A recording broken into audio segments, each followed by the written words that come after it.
ಕಳೆದ 1 ಗಂಟೆಯಿಂದಲೂ ಕೂಡ ಸಾಕಷ್ಟು ವಿಚಾರದ ಬಗ್ಗೆ ನಾವು ಮಾತನಾಡಿದ್ವಿ. ನಾನು ಮತ್ತು ಮಮತಾ, ನಮ್ಮ ಜೊತೆಯಲ್ಲಿ ಸುಂದರ್ ಮತ್ತು ವೈಸಿ ಕಮಲ ಇಬ್ರು ಕೂಡ ಗೆಸ್ಟ್ ಇಬ್ರು ಇದ್ದಾರೆ.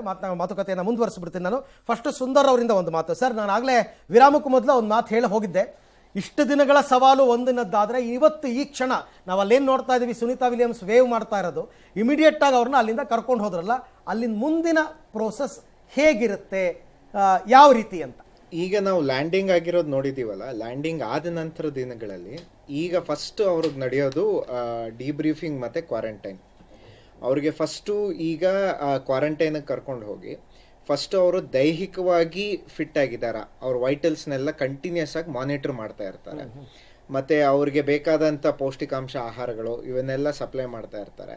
ಒಂದು ರೀತಿಯಾಗಿ ಅವ್ರನ್ನ ಒಳ್ಳೆ ಮಗುವನ್ನ ನೋಡ್ಕೊಂಡ ರೀತಿಯಲ್ಲಿ ನೋಡ್ಕೋತಾ ಇರ್ತಾರೆ ಕೆಲವು ದಿನಗಳ ಮಟ್ಟಿಗೆ. ಈಗ ಅವರ ದೈಹಿಕವಾಗಿ ತಿರುಗಿ ಭೂಮಿಗೆ ಒಕ್ಕೋಬೇಕು. ಇಷ್ಟು ದಿವಸ ಅವ್ರಿಗೆ ಅಲ್ಲಿ ಗುರುತ್ವಾಕರ್ಷಣೆ ಇಲ್ಲದೆ ಇದ್ದಿದ್ರಿಂದ ದೇಹ ಗುರುತ್ವವನ್ನು ಮರ್ತ್ಬಿಟ್ಟಿರುತ್ತೆ. ಮತ್ತೆ ದೇಹ ಗುರುತ್ವಾಕರ್ಷಣೆಯಲ್ಲಿ ಹೇಗೆ ವರ್ತಿಸ್ಬೇಕು ಅನ್ನೋದು ಅಭ್ಯಾಸ ಆಗಬೇಕು. ಅದಕ್ಕೆ ಫಿಸಿಯೋಥೆರಪಿ ಮತ್ತು ಬೇರೆ ಬೇರೆ ಎಕ್ಸರ್ಸೈಸ್ಗಳ ಮುಖಾಂತರ ಮತ್ತೆ ಅವರ ಬಾಡಿನ ಭೂಮಿಗೆ ಒಗ್ಗುವಂತೆ ಮಾಡ್ತಾರೆ. ಅದಾದ ನಂತರದ ದಿನಗಳಲ್ಲಿ ಮೆಂಟಲ್ ಸ್ಟೆಬಿಲಿಟಿ. ಏಕೆಂದರೆ ಇಷ್ಟು ದಿವಸ ಅಲ್ಲಿ 2-3 ಜನ ಇರ್ತಾರೆ ಅಥವಾ ಅವರೊಬ್ಬರೇ ಇರ್ತಾರೆ. ಅವರು ಒಂದಿಷ್ಟು ಎಕ್ಸ್ಪೆರಿಮೆಂಟ್ಗಳು ಮಾಡೋದಿರ್ಬೋದು ಅಥವಾ ಒಂದಿಷ್ಟು ನಿರ್ದಿಷ್ಟ ಕೆಲಸಗಳಿರ್ಬೋದು, ಅಷ್ಟು ಮಾತ್ರ ಮಾಡ್ತಾ ಇರ್ತಾರೆ. ಈಗ ಅವರು ಸೋಷಿಯಲ್ ಲೈಫ್ ಅಂದರೆ ಬರೋರು ಹೋಗೋರು ಇರ್ತಾರೆ, ಅವ್ರ ಜೊತೆ ಮಾತಾಡಬೇಕಾಗತ್ತೆ, ಮತ್ತು ಶಾಂತವಾಗಿ ಅವ್ರ ಜೊತೆ ಮಾತಾಡಬೇಕಾಗತ್ತೆ. ಫ್ರಸ್ಟ್ರೇಷನು, ಕೋಪ ಏನೂ ಇರಬಾರ್ದು. ಹೀಗೆ ಮೆಂಟಲ್ ಹೆಲ್ತ್ನ ಮಾನಿಟರ್ ಮಾಡಿ ಅದನ್ನು ಸ್ಟೆಬಿಲೈಸ್ ಮಾಡೋದಕ್ಕೆ ಪ್ರಯತ್ನ ಪಡ್ತಾರೆ. ಸೊ ಮುಂದಿನ ದಿನಗಳಲ್ಲಿ ಪ್ರಮುಖವಾಗಿ ಇರ್ತಕ್ಕಂಥದ್ದು ಇವೆರಡು ಮೇಜರ್ ಚಾಲೆಂಜಸ್ಸು. ಒಂದು, ಅವ್ರಿಗೆ ದೈಹಿಕವಾಗಿ ಯಾವುದೇ ರೀತಿಯಾದಂಥ ಹಾನಿ ಆಗಬಾರ್ದು ಅವರ ದೇಹಕ್ಕೆ, ಮತ್ತು ಭೂಮಿಗೆ ಒಕ್ಕೋಬೇಕು. ಮತ್ತು ಮಾನಸಿಕ ಒಂದು ಮನಸ್ಥಿತಿ ಏನಿದೆ ಅದು ಸಹಜವಾಗಿ ಭೂಮಿಯಲ್ಲಿ ಹೇಗಿತ್ತು ಹಾಗೆ ಮರಳು ಬರಬೇಕು. ಸೊ ಈ 2 ನಿಟ್ಟಿನಲ್ಲಿ ಅವ್ರಿಗೆ ಒಂದಷ್ಟು ಎಕ್ಸರ್ಸೈಸ್ಗಳು ಮಾಡಿಸೋದಾಗಿರ್ಬೋದು, ಆಕ್ಟಿವಿಟೀಸ್ ಕೊಡೋದಾಗಿರ್ಬೋದು, ಮತ್ತು ಈ ಕೀಲುಗಳೆಲ್ಲನೂ ಒಂಥರ ಗಟ್ಟಿಯಾಗಕ್ಕೆ ಶುರುವಾಗ್ಬೋದು. ಸೊ ಅದನ್ನೆಲ್ಲ ಇದು ಮಾಡೋದಕ್ಕೆ ಫಿಸಿಯೋಥೆರಪಿ ಇರ್ಬೋದು. ಹೀಗೆ ಹಂತವಾಗಿ ಅವ್ರಿಗೆ ಎಕ್ಸರ್ಸೈಸ್ಗಳು ಮತ್ತು ಟ್ರೀಟ್ಮೆಂಟ್ಗಳನ್ನ ಕೊಡ್ತಾ ಅವ್ರನ್ನ ನಾರ್ಮಲ್ ಸ್ಥಿತಿಗೆ ತರೋ ಪ್ರಯತ್ನ ನಡೆಯುತ್ತೆ. ಮೇಡಮ್, ಪ್ರಮುಖವಾಗಿ ಈ ಭಾರ ಇಲ್ದಿರುವಂತಹ ವಾತಾವರಣದಲ್ಲಿ ಇದ್ದು ಒಂದು ಪೆನ್ಸಿಲನ್ನು ಕೂಡ ಇವ್ರು ಲಿಫ್ಟ್ ಮಾಡೋದು ವೆಯ್ಟ್ ಲಿಫ್ಟಿಂಗ್ಗೆ ಸಮ ಅನ್ನೋ ರೀತಿಯಲ್ಲಿ ಇರುತ್ತೆ ಅಂತ ನಾವು ಕೇಳ್ಪಡ್ತಾ ಇದ್ವಿ. ನೀವು ಇನ್ನೂ ಚೆನ್ನಾಗಿ ಎಕ್ಸ್ಪ್ಲೈನ್ ಮಾಡ್ಬೋದು, ಹೆಂಗೆ ಅದು ಇಲ್ಲಿಗೆ ಬಂದ ತಕ್ಷಣ ಅವ್ರಿಗೆ ಸಡನ್ ಆಗಿ ಯಾವ ರೀತಿಯಲ್ಲಿ ಚಾಲೆಂಜಸ್ ಎದುರಾಗುತ್ತೆ, ಮತ್ತು ಟ್ರೈನಿಂಗ್ ಹೆಂಗಾಗುತ್ತೆ, ಎಷ್ಟು ವಿಗರಸ್ ಆಗಿರುತ್ತೆ ಅವ್ರಿಗೆ ಟ್ರೈನಿಂಗ್ ಅಂತ. ಭಾಳ ಸಂತೋಷ. ಈಗ ಮೈಕ್ರೋ ಲಿಫ್ಟಿಂಗಲ್ಲಿ ಬದುಕುವ ರೀತಿ, ಈಗ ಭೂಮಿ ಮೇಲೆ ಬದುಕ್ತಾ ಇದ್ದು ನಾರ್ಮಲ್ ಕಂಡೀಷನಲ್ಲಿದ್ದು ಮೈಕ್ರೋ ಲಿಫ್ಟಿಂಗಿಗೆ ಹೋದಾಗ ಒಂಥರ ಹಾರಾಡೋದು, ತೇಲಾಡೋದು ಅಂತೀವಲ್ಲ, ಸೊ ಆ ಕಂಡೀಷನ್ಗೆ ಹೋಗ್ತೀವಿ. ಅಲ್ಲಿ ಹೋದಾಗಲೇ ಗೊತ್ತಾಗೋದು ಅಲ್ಲಿ ಕಷ್ಟ ಏನು ಅಂತ. ನಾವೆಲ್ಲ ಸುಖವಾಗಿರೋದು ಅಂತಂದ್ರೆ ಹಾರಾಡೋದು, ತೇಲಾಡೋದು ಅನ್ಕೊಂತೀವಿ. ಸೊ ಅಲ್ಲಿಯ ಕಂಡೀಷನ್ಗೆ ಅವ್ರು ಹೋದ್ಮೇಲೆ ಅಲ್ಲಿ ಒಗ್ಗಿಕೊಂಡ್ಲೇಬೇಕು, ಅಲ್ಲಿಗೆ ಹೊಗ್ಕೊಳಕ್ಕೆ ಶುರು ಆಗ್ತಾರೆ. ಈಗ ವಾಪಸ್ ಬಂದ ಮೇಲೆ ಉಲ್ಟಾ ಕಂಡೀಷನ್ಗೆ ಒಗ್ಗಬೇಕಾದಾಗ ಭಾರಗಳು ಎತ್ತೋದು ಮತ್ತೊಂದು ಎಲ್ಲ ಖಂಡಿತ ಕಷ್ಟ ಆಗುತ್ತೆ. ಈಗ ಅವ್ರು ಹೇಳಿದ್ದು ಇಮ್ಮಿಡಿಯೇಟ್ ಆಗಿ ಏನೇನು ಮಾಡಬೇಕು ಅಂತ ಹೇಳಿದ್ರು ಸುಂದರ ಅವರು. ಇಮ್ಮಿಡಿಯೇಟ್ ಆಗಿ ಅವ್ರಿಗೆ ವೈಟಲ್ಸ್ ಚೆಕ್ ಮಾಡ್ತಾರೆ, ಹಾಸ್ಪಿಟ್ಲ್ ಕರ್ಕೊಂಡು ಹೋಗ್ತಾರೆ, ಪ್ರತಿಯೊಂದು ಮಾಡ್ತಾರೆ. ಒಂದು ಶಾರ್ಟ್ ಟರ್ಮ್ ರಿಹ್ಯಾಬಿಲಿಟೇಷನ್ ಎಷ್ಟು ಇಂಪಾರ್ಟೆಂಟೋ, long term rehabilitation is equally important. So long term rehabilitation ಅಂತಂದ್ರೆ ಏನು? ಮಸಲ್ ಬಿಲ್ಡಿಂಗು ಒಂದು, ಕಾರ್ಡಿಯೋವಾಸ್ಕುಲರ್ ಸಿಸ್ಟಮ್ನ ನಾರ್ಮಲೈಸೇಷನ್ ಮಾಡೋದು. ಅಲ್ಲಿ ಮೈಕ್ರೋಗ್ರಾವಿಟಿಯಲ್ಲಿ ಹಾರ್ಟ್ಗೆ ಜಾಸ್ತಿ ಕೆಲಸ ಇರಲ್ಲ, ಯಾಕಂದ್ರೆ ಪಂಪ್ ಮಾಡೋದಕ್ಕೆ ಅದಕ್ಕೆ ಹೆಚ್ಚಿಗೆ ಕೆಲಸ ಇರಲ್ಲ. So blood use to rush for the head, ಅದನ್ನ ಹೇಗೆ ಅಡ್ಜಸ್ಟ್ ಮಾಡ್ಕೊಳ್ಬೇಕು ಅದಕ್ಕೆಲ್ಲ ಎಕ್ಸರ್ಸೈಸ್ ಇರ್ತದೆ.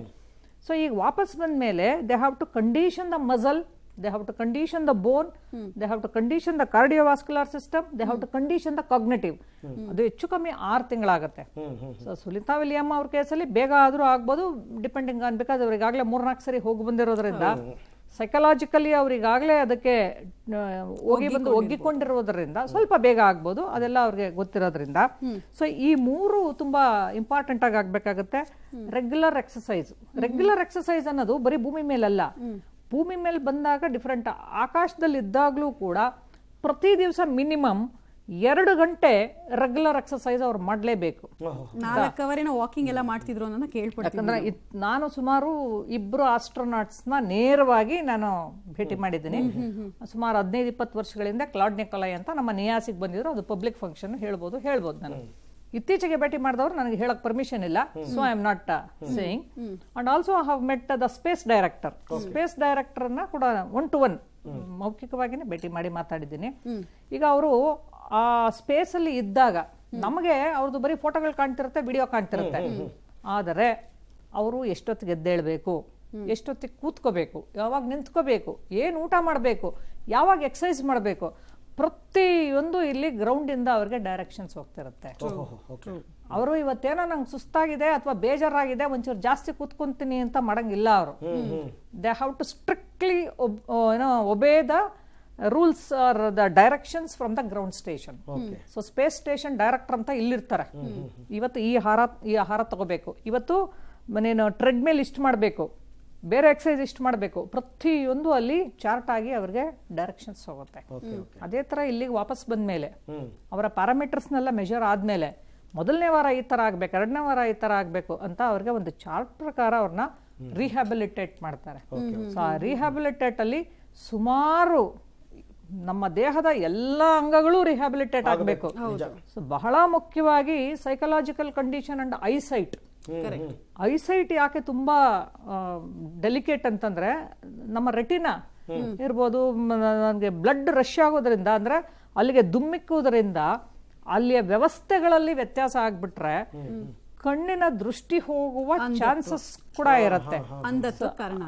ಅದೆಲ್ಲವನ್ನೂ ನಾವು ಗಮನಿಸಿ ರಿಹ್ಯಾಬಿಲಿಟೇಷನ್ ಆಗಬೇಕು. ಬರೀ ಇಷ್ಟೇ ಅಲ್ಲ, rehabilitation is not process of just 1 to 3 months. It is almost A life term process. For the reason, ಈಗ ಅವರು ಹೈ ರೇಡಿಯೇಷನ್ಗಳಲ್ಲಿ ಎಕ್ಸ್ಪೋಸ್ ಆಗಿರ್ತಾರೆ. ಕ್ಯಾಪ್ಸೂಲ್ ಕಂಪ್ಲೀಟ್ ಆಗಿ ಇನ್ಸುಲೇಟ್ ಆಗಿದೆ ಅಂತಂದ್ರೂ ಕೂಡ ತುಂಬಾ ಹೆವಿ ರೇಡಿಯೇಷನ್ಸ್ಗೆ ಬಾಡಿ ಎಕ್ಸ್ಪೋಸ್ ಆಗಿರುತ್ತೆ. ಕ್ಯಾನ್ಸರ್ ರಿಸ್ಕ್ ತುಂಬಾ ಇರುತ್ತೆ ಅವರಿಗೆ. ಕ್ಯಾನ್ಸರ್ ರಿಸ್ಕ್ ಇರುತ್ತೆ, ಮೂಳೆ ಮುರಿದಾಗ ರಿಸ್ಕ್, ಪ್ರತಿಯೊಂದು ರಿಸ್ಕು ಇರುತ್ತೆ.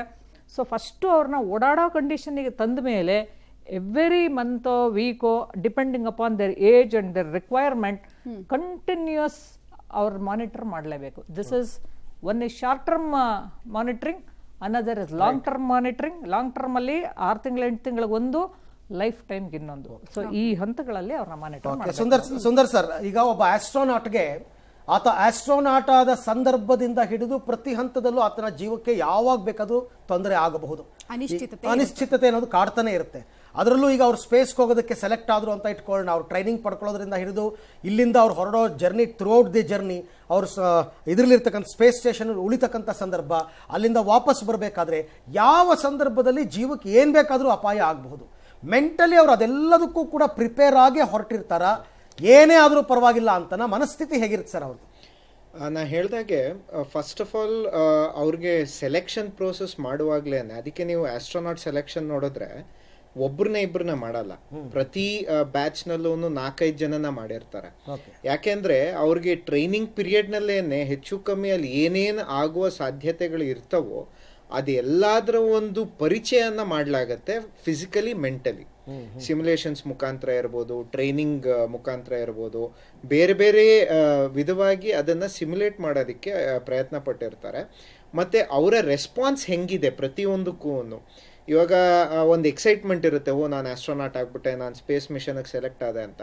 ಆ ಎಕ್ಸೈಟ್ಮೆಂಟ್ ನ ನಾವು ತೋರಿಸ್ಕೊಳ್ಳೋದಕ್ಕೆ ಆಗೋದಿಲ್ಲ. ಆ ಎಕ್ಸೈಟ್ಮೆಂಟ್ ನಲ್ಲಿ ಇನಿಷಿಯಲಿ ಪರ್ಫಾರ್ಮೆನ್ಸ್ ಚೆನ್ನಾಗಿದ್ದು ಆಮೇಲೆ ಟ್ರೈನಿಂಗ್ ಪೀರಿಯಡ್ ನಲ್ಲಿ ಏನಾದ್ರೂ ಬಿದ್ದೋಯ್ತು ಅಂದ್ರೆ ಮತ್ತೆ ನಮ್ಗೆ ಅವಕಾಶ ಸಿಗೋದಿಲ್ಲ, ಮತ್ತೆ we have to start from the scratch.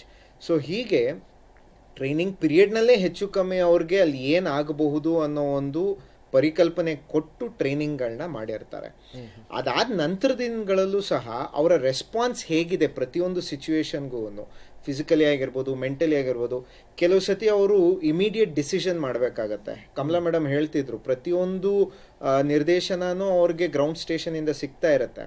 But ಕೆಲವು ಸಿಚುವೇಶನ್ ಹೆಂಗಿರುತ್ತೆ ಅಂದ್ರೆ, ಅವ್ರು ಇವಾಗ ಸ್ಪೇಸ್ ವಾಕ್ ಅಂತ ಹೇಳ್ತೀವಿ, ಅಂದ್ರೆ ನೌಕೆಯಿಂದ ಆಚೆ ಬಂದು ಒಂದಷ್ಟು ರಿಪೇರಿ ಕೆಲಸ ಮಾಡೋದಿರುತ್ತೆ. ಆ ಟೈಮ್ನಲ್ಲಿ ಕ್ವಿಕ್ ಡಿಸಿಷನ್ಸ್ ಮಾಡಬೇಕಾಗತ್ತೆ. ಅಂತ ಕ್ವಿಕ್ ಡಿಸಿಷನ್ಸ್ನ ಎಷ್ಟು ಕಾಂಪ್ರಿಹೆನ್ಸಿವ್ ಆಗಿ ತಗೋತಾರೆ ಅಂದ್ರೆ ಸಮರ್ಪಕವಾಗಿ ತೆಗೆದುಕೋತಾರೆ.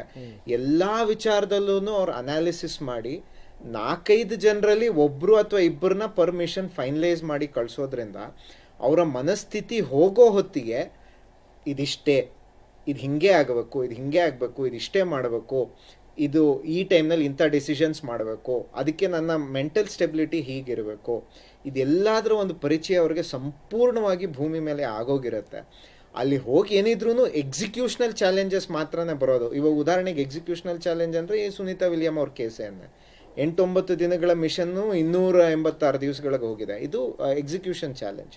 ಸೊ ಈ ಎಕ್ಸಿಕ್ಯೂಷನ್ ಚಾಲೆಂಜಸ್ನ ಫೇಸ್ ಮಾಡೋದಷ್ಟೇ ಅವ್ರಿಗೆ ಅಲ್ಲಿ ಅನ್ಎಕ್ಸ್ಪೆಕ್ಟೆಡ್ ಆಗಿ ಇರೋದ್ರಿಂದ ಅದನ್ನು ಅವರು ಸಿಚುವೇಶ್ನಲಿ ಆ ಸಾಂದರ್ಭಿಕವಾಗಿ ಏನೇನು ನಿರ್ಧಾರಗಳು ತೆಗೆದುಕೋಬೇಕಾಗತ್ತೆ. ಬಟ್ ಭೂಮಿ ಮೇಲೆ ಸುಸಜ್ಜಿತವಾಗಿ ಅವರು ಹೊರಡಕ್ಕೆ ಶುರುವಾಗ್ತಾರೆ. ನಾನು ವಾಪಸ್ ಬರೋ ಸಾಧ್ಯತೆ ಇಲ್ಲ, ಹೋಗುವಾಗಲೇ ಸಾಯ್ಬೋದು, ಹೋದ ಮೇಲೆ ಸಾಯ್ಬೋದು, ಬರುವಾಗ ಸಾಯ್ಬೋದು, ಬಂದ ಮೇಲೆ ಸಾಯ್ಬೋದು, ಇದೆಲ್ಲದರ ಒಂದು ಆಲೋಚನೆ ಇಟ್ಕೊಂಡೇ ಅವ್ರು ಹೋಗ್ತಾರೆ.